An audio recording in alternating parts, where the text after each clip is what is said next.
Hey, everybody, welcome back to the Jump In Podcast with me, your host, John Thomas. Hey, it's been an incredible week. Lots to digest, and I'm going to, share with you all the topic of the day in a minute. But I just wanted to share with you, those of you who follow me personally, on my journey of health, wealth, and wellness.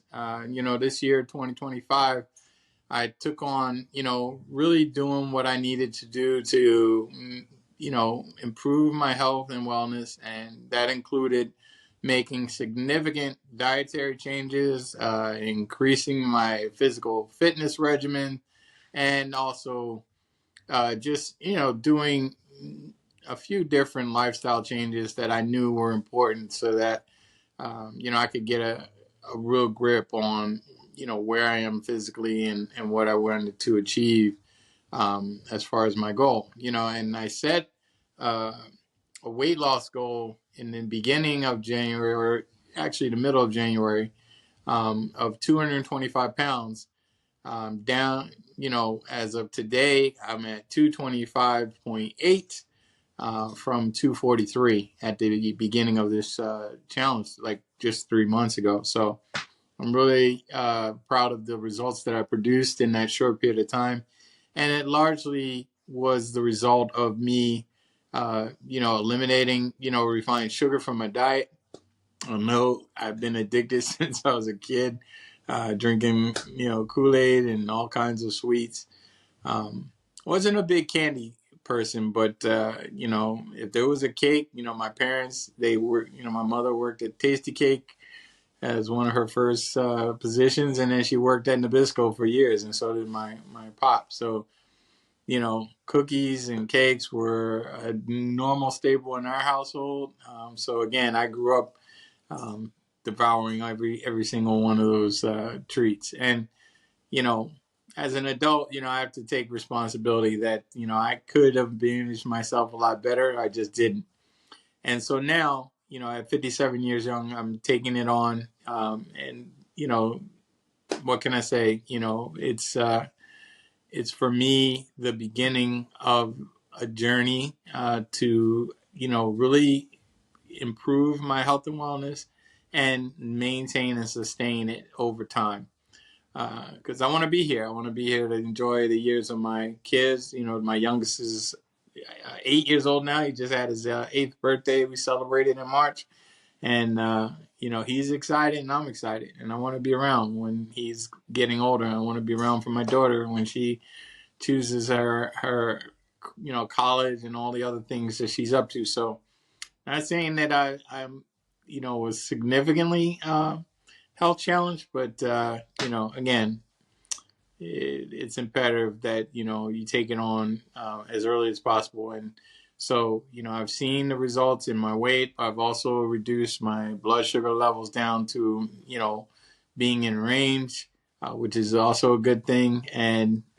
I just feel better about it. And I've also had the opportunity to start walking more and doing more physical fitness, including hitting the weights. So excited about the journey, and I just wanted to share with all of you who've been following me, and thank you for all the support that you all have shared, on social media, acknowledging the victories and even the small victories that I've had, on to bigger and better. And, now I've got to set a new goal. So, it's 215 and lean, right? That's the new goal. And there's no timetable, but between now and the end of January of, 2026, I hope to be at that point, if not even better. So excited about it. And again, the other thing that was started back in January was this podcast, and it was set up as an opportunity for you all to just jump in with me, a professional life, business, and relationship coach,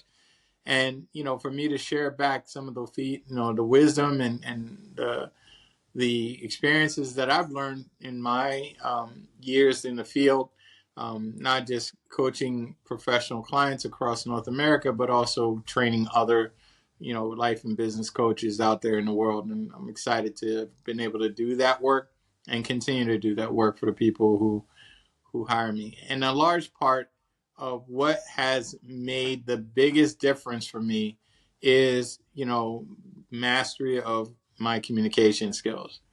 And I started young, with communication. So some of the things that you're going to hear that I'm going to share, were things that were taught to me as a young child. As like I said, I was doing sermons in my church at 8 years old. The first one I know I did, and I was reading at 4. So those things have been very important to me, and they've been a gift and a skill that I've used and parlayed into a professional career that's spanned over 25 plus years in the world of coaching and consulting. So, what are the top, communication skills and how you can improve them is going to be the topic of our discussion today. Now, you got to know that communication is the lifeline of all human interaction. It's what connects us, it shapes us, it drives our collective success. Now, mastering communication is no easy task, but improving our communication skills is essential for both your personal and professional lives. Good communication can be the difference between, you achieving shared goals and or stumbling over your simple misunderstandings. So in this episode of the Jump In Podcast, we'll explore, what communication skills are, and which ones are my top 11 picks. So what are the types of communication skills that you and I should improve? Well, we'll start with what makes communication good. How you can communicate effectively in the workplace and other important areas of your life. How you and I can improve our communication in the workplace. I include myself, right? I'm still learning. And why communication skills are important. I also share some of the examples of successful communication to better illustrate these, good communication skills. So if you're ready, and I know that you are, then let's jump in. So what are our communication skills? Well, the basic communication skills definition is, defined as, communication skills, or let's say it another way, communicative skills. They encompass a diverse set of abilities that enable an individual, such as you and myself, right, to effectively exchange information, any ideals we have or emotions with others. Good communicators can also convey information without errors or misinterpretation. They can communicate with people with different backgrounds, views, and experiences. They communicate in different ways according to their given situation, and they present themselves in the best possible light. Now, you should know that in the workplace, communication skills are essential to facilitate smooth operations, right? They also help to foster a positive work environment, and they drive overall success. Now, being skilled at communicating with your team members is vital in the workplace because it also, like I said, fosters collaboration. It builds relationships. It'll improve productivity and well-being, and it increases employee wellness and satisfaction. Great communication skills are one of the most commonly requested skills in job listings. The importance of good communication is evident, and honing your communication skills is beneficial in other many different ways, right? So now let's just get into the specific skills that you and I need to work on to be great communicators. The definitive answer to the question, right, people ask is how to be a good communicator. And what is good communication? Well, let's wait for it. How do you get to be good at communication? Wait for it. Wait for it. It's simple, right? You just have to work on your communication skills. Seems common sense, right? Just work on those skills. But which ones do you need to work on? So I'm going to share the top 11 communication skill examples that will help you to improve your communication. And these skills will help you thrive in the workplace and beyond, and always have you putting your best foot forward. Communication skill number 1, active listening. Active listening is vital communication skill that goes beyond just being quiet while the other person is talking. Active listening involves you fully engaging with the other person, paying attention to verbal and nonverbal cues, and then making an effort to understand their point of view and formulating appropriate and engaging responses to that. I firmly believe that listening is the most important skill we should have. And in my opinion, this is the number one communication tool. If more people listen, we'd have less confusion, misunderstanding, hurt feelings, productivity issues. You'd have less turnover in your workplace, and you'd have happier employees. Your family members would be great. Loyal clients. You'd have larger profits and positive change. So why wouldn't you want to listen? I share with my clients, I listen. My greatest gift is being able to listen more than I speak, because in my listening, right, it gives me the opportunity to really hear what the other person is really dealing with and what they really care about and what's really important to them. Now, listening doesn't mean just staying quiet while the other person is talking and then just jumping in as soon as they're done. Listening means you actively actually digesting what they're actually saying. Maybe you get to ponder it for a little bit and then ask more questions for better understanding. Now, if you want to be a better listener, here's what you should do. Face the speaker that you're talking to and maintain eye contact. Look out for any nonverbal cues that they might be giving you. And listen without jumping to conclusions. And stay focused on the conversation. On the other hand, here's what you should try to avoid if you want to be a good listener, right? Don't interrupt. Don't think about what next you're going to say. And don't impose your own opinions or solutions. And really, last, don't give in to the distractions that are around you when you're trying to talk to someone. An important component of good communication is deep listening. And this requires you and I both to practice putting aside our strong opinions and our judgments or assessments so that we can absorb other people's perspectives. When our ego identifies with our thoughts or our judgments, our mind is busy preparing our next retort or response. Attachment to your opinions is a significant barrier to mindful listening. So, communication skill number 2 is nonverbal communication, or our body language, our facial expressions, and any gestures that often say more than words, right? People look at you and they make up in their mind what you might be trying to say to them. And they can tell, by your cues. So with that in mind, understanding and controlling your nonverbal cues should be a skill that you and I are constantly improving. Your nonverbal cues should always support your verbal message. And if your nonverbal signals are in accordance with your verbal communication, then people are more likely to trust you. On the other hand, if your nonverbal cues don't match up with your words, then it can harm your relationships and lead to lack of trust. For example, you probably won't be taken seriously if you fidget with your hands or you look away from the person while you're speaking, while trying to sound persuasive. That other person might, even think that you're trying to manipulate them or trying to hide something.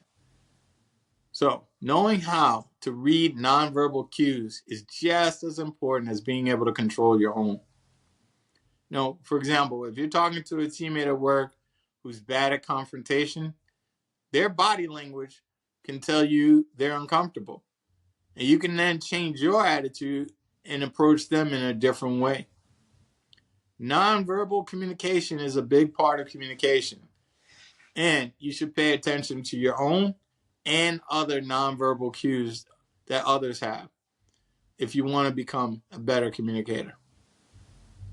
Now, communication skill number 3 is feedback. Feedback, more specifically what I call constructive feedback, is vital if you want to improve your communication. Now, you have to be open to feedback. And being open to feedback and constructive criticism gives you and I a chance to see our strengths and our weaknesses and work on ourselves. Feedback is crucial for growth, and providing feedback and constructive criticism in a respectful and constructive manner is crucial for growth and improvement. As I've shared in previous podcasts, you want to make sure that you're being great with people when you're providing feedback or constructive criticism. First, be great with them before you try to, tell them what you think or trying to be straight with them. Be great, and then you can be straight. And it makes people's ability to, be receptive and accept what you're offering with a more positive attitude. You also want to focus on specific behaviors or actions and offer suggestions for improvement when you're giving the feedback. And don't be afraid to ask for feedback for yourself, and be prepared to give that same or other feedback to others. Now, communication skill number 4 has to deal with confidence. And confidence builds competence.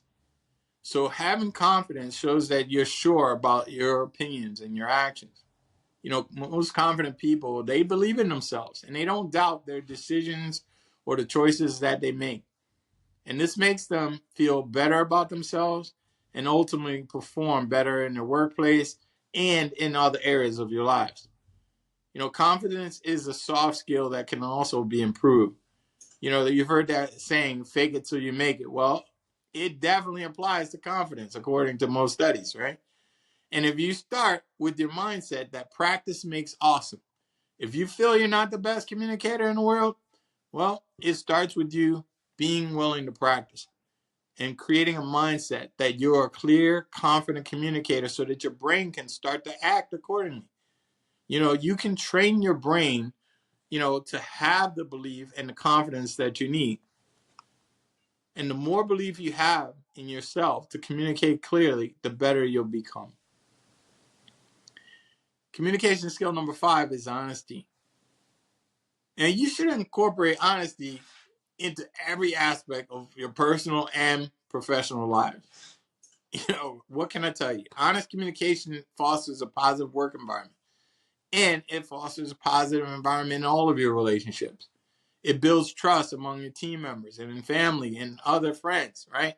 And it enables the people that you're working with or working for or working to support, it enables them to do their best work.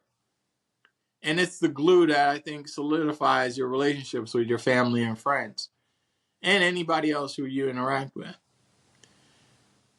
To encourage honesty and transparency in your team, you should look at making whatever important information, such as your company policies, your office rules. You got to, when you make that contact information, all that accessible to everyone. You want to inform your employees or your colleagues of changes and updates to those things regularly. Communicate common goals and admit mistakes or poor decisions that you might make if you want to encourage responsibility. And those are the kind of things that people will go along, it goes a long way in building your trust. And at an individual level, make sure that you always stay true to your values and your opinions and the views that you have, and share them in an honest and professional manner. Now, communication skill number 6 is clarity. Clarity is a vital component of communication in the workplace. Clarity is vital in your personal relationships. It's vital everywhere. Clarity involves the ability for you to articulate your thoughts, your ideals, and any instructions in a simple and comprehensible way. Now, when communication lacks clarity, I can't tell you how many misunderstandings and errors that it creates. It leads to all kinds of challenges for people. So you should always strive to present any information that you want to present as clearly and directly as you can. This is an area that I've had to share with, family and friends. Listen, just give it to me straight. Tell me what it is you're trying to say. Don't beat around the bush. To ensure this, try to think, as the person you're trying to communicate with, right? And so again, think from their perspective. Is what I'm saying to them, is what I'm saying clear to myself? You might want to draft whatever information you're trying to share with people on paper or wherever you keep notes, and come back to it later and try to refine the details. Send the information as a message in a team communication app and edit it if necessary. And if you need, ask for feedback. immediately so that you can refine the clarity of your communication. I always ask people, did you get what I said? Does that make sense? Is that clear? And if there's something unclear, I ask them, so what wasn't clear for you? Right? So again, if you want to make sure that your communication is effective, you want, skill number 6 is bring clarity. Clarity is important. Now, communication skill number 7, it deals with the area of public speaking. Now, I know, most people, public speaking, like what I'm doing right now, is probably the most feared situation in the world. And it's more common that people fear public speaking more than they fear death. So with many people struggling with public speaking, it's one of the reasons why I took this on as a topic, but it's also a skill worth discussing. Public speaking allows you to share ideals. It influences others and it inspires action. If you're really good at it, you can make a difference in so many, many people's lives. Now, there are many ways in which we engage in public speaking, such as like if you had to deliver presentations at work or in your congregation or your synagogue, right? If you're leading meetings, holding conferences, or even if you're just leading office activities or other group,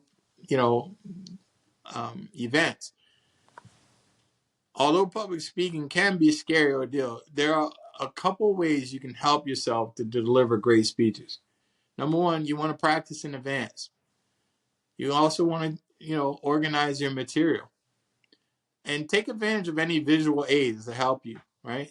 And be attentive to the audience and adjust your approach, right? Accordingly, right? Like that title, read the room. And most importantly, just be yourself. I'm being my authentic self when I'm sharing this message with all of you on these podcasts because, again, it helps me to become a better public speaker. But also, more importantly, it gets a message out there in the public that I'm committed to sharing. And so, again, public speaking can be a debilitating fear, and overcoming it is not easy. However, the more you expose yourself to public speaking situations and learning, as you go, can make it much more bearable. Now, communication skill number 8 deals with emotional intelligence. Now, working on your emotional intelligence will result in better communication. Now, one of the most important aspects of emotional intelligence is empathy. It plays a significant role in communication. Now, understanding and acknowledging the feelings and perspective of others through empathetic communication is crucial for building trust and rapport. And if you need more information on that, you can check out the podcast that I did on how to build better rapport with people. This, also builds and fosters a better communication.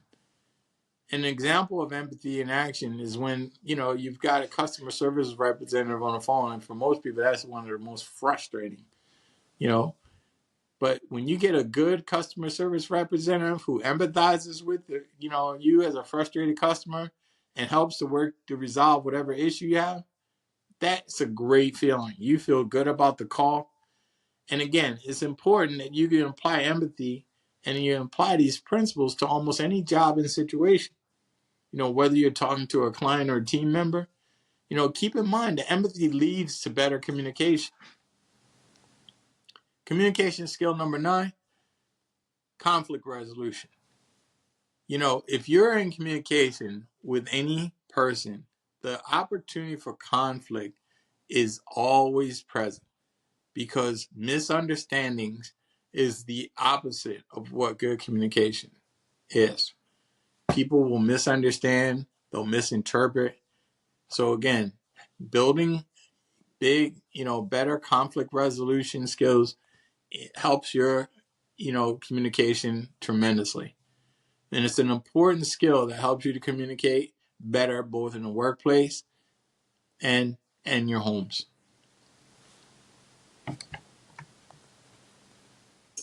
It's the capacity to discuss disputes in a productive way.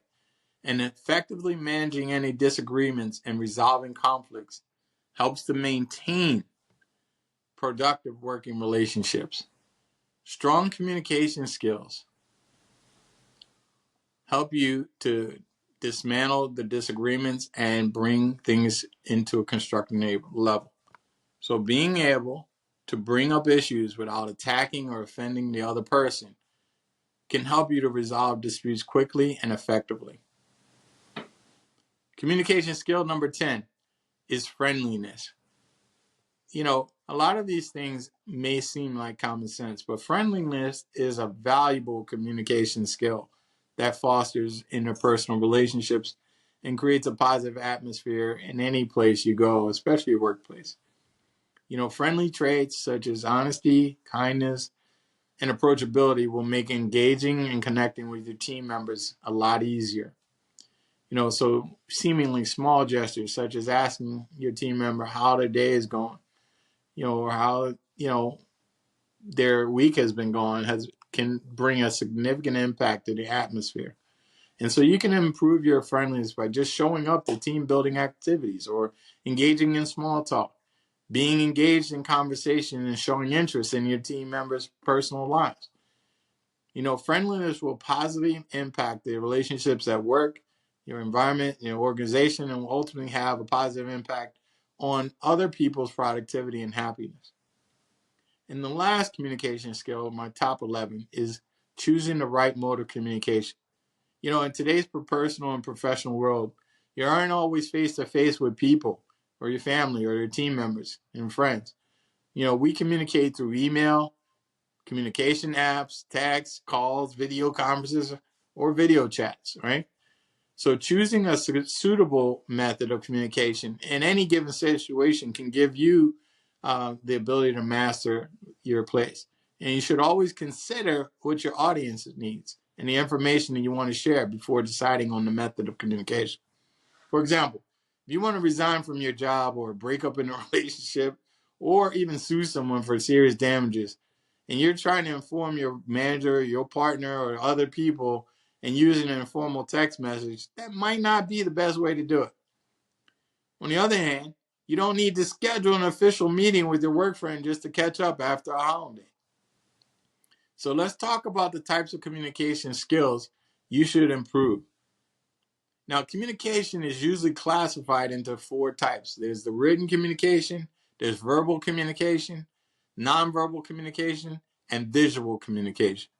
So to be a successful communicator, you should constantly improve your communication skills in all of these 4 types of communication.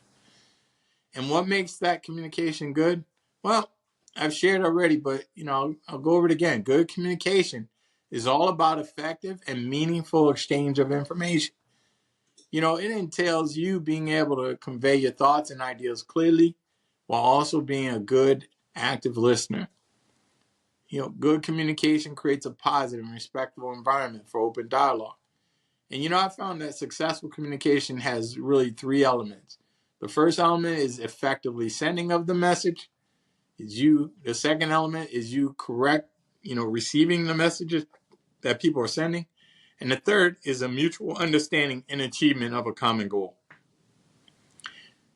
Now, communication can only be successful if you have all these elements included. So you should strive to be a good communicator in all 3 elements. Element 1, effectively sending of any messages. Effective sending of a message is the first step towards a successful communication. And it involves you carefully crafting and delivering a message in a way that ensures clarity. And when you're sending a message, it's important to consider the receiver of that message, the purpose, and the desired outcome of the message. Then, according to that criteria, you can then choose the appropriate language, the type, the method of communication. An effective sending of a message sets the stage for further communication and the achievement of the desired outcome that you have. And then element 2, the correct receiving of the message, right? The next element of successful communication is correct receiving of the message. It involves people actively listening to the other person, comprehending and interpreting the message clearly and accurately. Now, if you want to ensure that you're able to receive messages accurately, you should make sure that you're being an active listener. Focus on the conversation and limit any distractions, and clarify anything that's uncertain to you to avoid any errors. You should also need to be open to people's different perspectives and try to limit your preconceived notions or any biases you may have. When you receive a person's intended message, you can respond appropriately and contribute to productive communication and conversations. And the third element, the mutual understanding and your achievement of a common goal. The end goal of successful communication is mutual understanding. Everybody got what you said. They knew and understood it. And if you successfully communicate your message and correctly receive the other person's message and response, you should be able to come to a mutual understanding. And in the workplace specifically, successful communication also means achieving a common goal. For example, suppose your manager or supervisor successfully communicates to you that they needed you to finish a certain task, and then you actively listen and take in the information. In that case, the path is clear for the achievement of whatever the goal was. However, if your manager failed to communicate their expectations, or if you were too busy doing other things instead of listening to instructions, you could run into problems. And that's why communication is incredibly important in the workplace, in your family, and everywhere humans exist. And if you want to find out more, and how you can continue to develop and master your communication skills, you might want to consider scheduling a free 30-minute introductory session with one of our experienced coaches. We'll be more than willing to work with you. You can visit us at www.coach2create.com, coach2create.com, and you'll have our contact information. So I hope you've enjoyed this episode of the Jump In Podcast with me, your host, John Thomas. Please do like, subscribe, and share this with others. And you can find us on all the different stations where you like to receive your podcast, and we're also on YouTube. And if you want to jump in and get your questions answered, then you can check us out on Instagram at iCoach, the letter U play. And that's my handle. Please send me a message, questions, comment on the topics that you've heard. Or if there are things that you want us to share in future episodes, I'm more than open to getting that feedback from all of you and really just taking it on. So again, I hope you've enjoyed this episode. Communication is a vital skill that everyone can improve. And, again, join us next week for our next episode. And until then, go win the games that you play.